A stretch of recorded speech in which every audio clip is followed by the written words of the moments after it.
আসসালামু আলাইকুম। আমরা এর আগের ভিডিওতে দেখেছিলাম অ্যাকাউন্টিং ইকুয়েশনের বেসিক বা অ্যাকাউন্টিং ইকুয়েশন কি। আজকের আমরা এই ভিডিওতে দেখব একটি অ্যাকাউন্টিং ইকুয়েশন নিয়ে প্রবলেম এবং এর সমাধান করব। তাহলে প্রবলেমটা দেখি চলুন।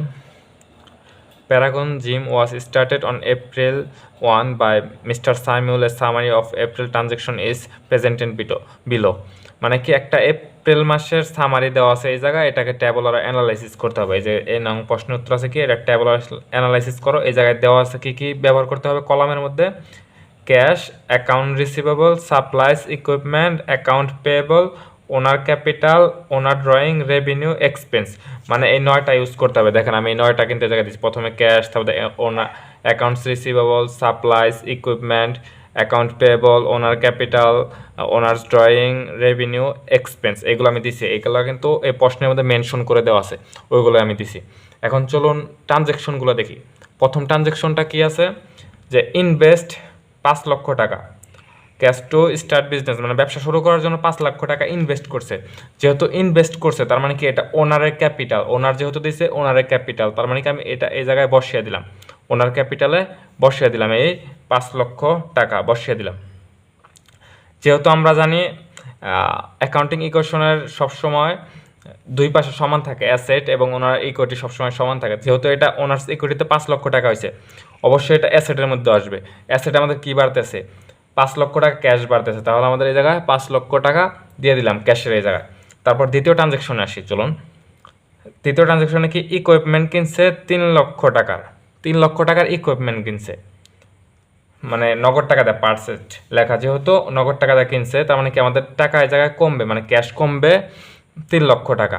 কিন্তু আমাদের ইকুইপমেন্ট যেহেতু কিনছে, ইকুইপমেন্ট আমাদের কোম্পানিতে আসছে, যেহেতু আমাদের ইকুইপমেন্ট বাড়বে, 3 লক্ষ টাকার ইকুইপমেন্ট বাড়বে, দিলাম। দেখেন এই জায়গায় -3 লক্ষ, এই জায়গায় +3 লক্ষ, মানে প্রত্যেকটা ট্রানজ্যাকশনে এরকম একটা ইকুয়ালিটি থাকবে। তারপর ট্রানজ্যাকশনে দেখি চলুন। 3 নং ট্রানজ্যাকশনে কি আছে? পেইড 1 লক্ষ টাকা ফর সাপ্লাইজ, মানে সাপ্লাইসের জন্য 1 লক্ষ টাকা দিছে বা 1 লক্ষ টাকার সাপ্লাইজ কিনছে। তাহলে 1 লক্ষ টাকা ক্যাশ থেকে গেছে, পেইড যেহেতু করছে 1 লক্ষ টাকা ক্যাশ গেছে আমার, কিন্তু সাপ্লাইজ আমার 1 লক্ষ টাকা বাড়ছে। দেন পরের ট্রানজ্যাকশন আসি চলুন। রিসিভ 2 লক্ষ টাকা in cash from customer for service, মানে কাস্টমারের কাছ থেকে সেবা দিয়ে 2 লক্ষ টাকা উপার্জন করছে, এটা হলো আমাদের রেভিনিউ। তাহলে এটা আমাদের রেভিনিউর এই জায়গায় বসিয়ে দিলাম 2 লক্ষ টাকা। কিন্তু আমাদের যেহেতু এটা ইনকাম হয়েছে, মানে এটা আমাদের অ্যাসেটের কোন জায়গায় যাবে? ক্যাশে যাবে। নগদ টাকা আমাদের আসছে, এটা মানে ক্যাশে যাবে, ক্যাশ। এই জায়গায় রেভিনিউ হলো 2 লক্ষ টাকা, ক্যাশ বাড়লো 2 লক্ষ টাকা। তারপর ট্রানজ্যাকশনে যাই চলুন। পর ট্রানজ্যাকশন কি আছে? অ্যাডভার্টাইজিং কস্ট, মানে ইনকিউট টেকা 30,000 in advertising cost on account. 30,000 টাকা দিয়ে অ্যাডভার্টাইজিং করছে, বাট এই জায়গায় একটা প্রশ্ন আছে, অন অ্যাকাউন্ট লিখে দিচ্ছে, মানে এটা বাকিতে। একজনটাতে আমি বিজ্ঞাপন দেওয়াইলাম কিন্তু তার টাকা দিলাম না, বললাম যে পরে টাকা দেবো, এটা বাকিতে। এটা হলো অন অ্যাকাউন্ট। যেখানেই দেখবেন অন অ্যাকাউন্ট দেওয়া আছে তার মানে এটা হলো বাকিতে দেওয়া। তো এটা এখন আমরা করি, যেহেতু আমাদের অ্যাডভার্টাইজিং করছি তার মানে এটা আমাদের খরচ, 30,000 টাকা খরচ দিয়ে দিলাম। কিন্তু এখন এটা যেহেতু আমরা টাকা দিই না, মানে ক্যাশ দিই না, তাহলে ক্যাশ কোনো কমবে না। কিন্তু আমরা যেহেতু বাকিতে নিছি তার মানে কি এটা আমাদের দায়, অ্যাকাউন্টস পেয়েবল। 30,000 টাকা আমার খরচ হয়েছে, আমাদের অ্যাকাউন্টস পেয়েবল মানে দায়ও বাড়ছে 30,000 টাকা। এই জায়গায় ইকুয়ালিটি তৈরি হয়েছে। তারপর ট্রানজ্যাকশনে যাই চলুন। পরের ট্রানজ্যাকশন কি আছে? 60,000 টাকা এপ্রিলের, মানে বাসা ভাড়া দিছে 60,000 টাকা দেয়। দেখেন পেইড টাকা 60,000 ক্যাশ ফর এপ্রিল রেন্ট, মানে এপ্রিল মাসের রেন্ট দিছে 60,000 টাকা। তাহলে আমাদের এই জায়গা থেকে ক্যাশ কমছে 60,000 টাকা এবং আমাদের এক্সপেন্স হয়েছে 60,000 টাকা। বাসা ভাড়া তো এটা আমাদের খরচই, এক্সপেন্সই। তারপরে কি আছে? উইথড্র 40,000 টাকা ক্যাশ ফর পার্সোনাল ইউজ, 40,000 টাকা উইথড্র করছে পার্সোনাল ইউজের জন্য। তাহলে এই জায়গায় আমাদের ওনার ড্রয়িং করছে 40,000 টাকা, কিন্তু আমাদের এখান থেকে কিন্তু আবার ক্যাশও কমছে 40,000 টাকা। তাহলে আমাদের এই জায়গায় ক্যাশের এই জায়গায় সমন্বয় করতে হবে। 40,000 টাকা আমাদের ক্যাশ কমছে, 40,000 টাকা যেহেতু ওনার ড্রয়িং করছে তাই। চলুন তারপর ট্রানজ্যাকশনে যাই। আশা করি সকলে বুঝতেছেন, না বুঝতে পারলে কমেন্টে জানাবেন। পরের ট্রানজ্যাকশন কি আছে? পেড এমপ্লয়িজ স্যালারি টাকা 50,000, 50,000 টাকা কর্মচারীদেরকে বেতন দিয়েছে। তাহলে এটা আমাদের 50,000 টাকা কমছে, আর এটা আমাদের যেহেতু বেতন দিয়েছে এটা আমাদের এক্সপেন্স। এই যে এক্সপেন্সে 50,000 বসিয়ে দিলাম আমরা এই জায়গায়। যেহেতু আমাদের ক্যাশ কমছে তার মানে আমাদের এই জায়গায় ক্যাশ থেকে 50,000 টাকা বিয়োগ করতে হবে, বাদ দিতে হবে, -50,000 টাকা ক্যাশ। তারপরে ট্রানজ্যাকশন কি আছে দেখি চলুন। পরে পারফিউমড সার্ভিস ওর্থ 1 লক্ষ টাকা অন অ্যাকাউন্ট। দেখেন 1 লক্ষ টাকা উপার্জন করছি, কিন্তু অন অ্যাকাউন্ট আমি 1 লক্ষ টাকা উপার্জন করছি। তাহলে আমাদের যেহেতু উপার্জন করছি, তাহলে আমরা এটাকে রেভিনিউতে প্রথমে রাখি। 1 লক্ষ টাকা উপার্জন করলাম, কিন্তু 1 লক্ষ আমরা কি টাকা পেয়েছি? পাই নাই। তাহলে আমাদের ক্যাশ বাড়বে না, তাহলে আমাদের ক্যাশ বাড়ে নাই, কিন্তু আমরা এটা পাই, মানে পাবো, ভবিষ্যতে পাওয়ার একটা আশা আছে। তাহলে এটা আমাদের অ্যাকাউন্টস রিসিভেবল আমাদের বসে দিতে হবে কত? 1 লক্ষ টাকা, যেহেতু এই টাকা আমরা এখনো পাই নাই, ভবিষ্যতে পাবো। তারপর আছে পেড ইউটিলিটি বিলস 30,000 টাকা। 30,000 টাকার ইউটিলিটি বিলস দিয়েছে, তার মানে এটা আমাদের খরচ হয়েছে 30,000 টাকা এক। তারপর এই জায়গায় আমাদের ক্যাশ কমছে 30,000 টাকা। দেন চলুন পরের ট্রানজ্যাকশন দেখি। পরের ট্রানজ্যাকশন কি আছে?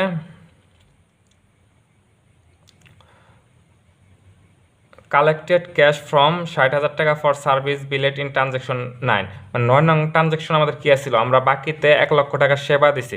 এখন ওই 11 নম্বর ট্রানজ্যাকশন যা দেখতেছি কি আমাদেরকে 60,000 টাকা দিয়ে দিছে। 1 লক্ষ টাকা যে বকি আসছিল ওই জায়গা থেকে আমাদেরকে 60,000 টাকা দিয়ে দিছে।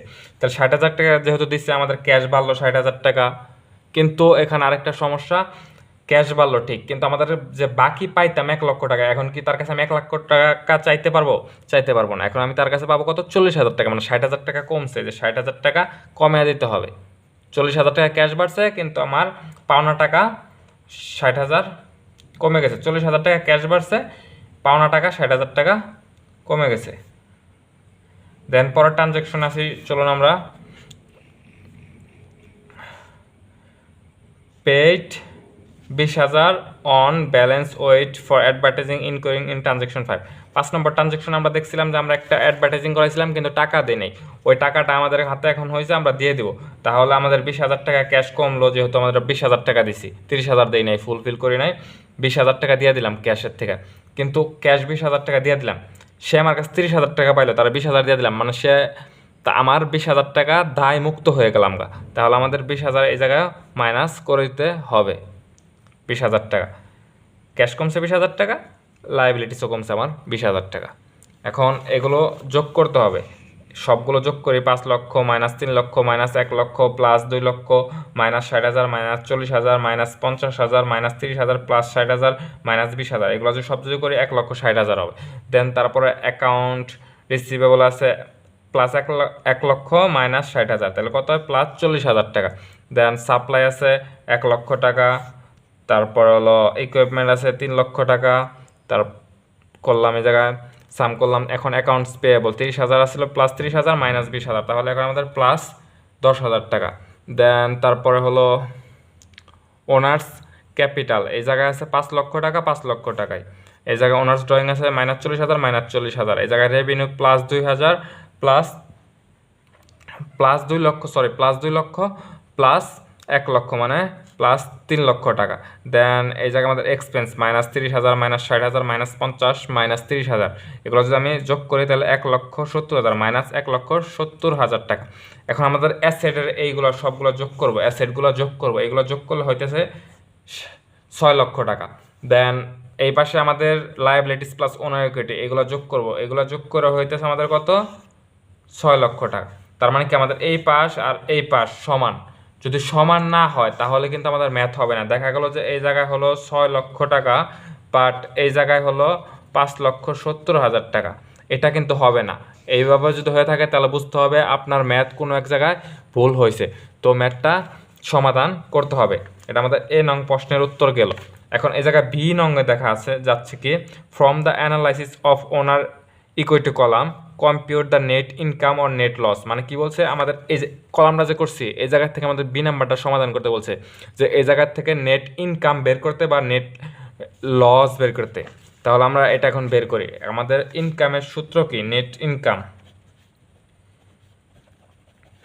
ইনকাম সমান সমান রেভিনিউস মাইনাস এক্সপেন্স।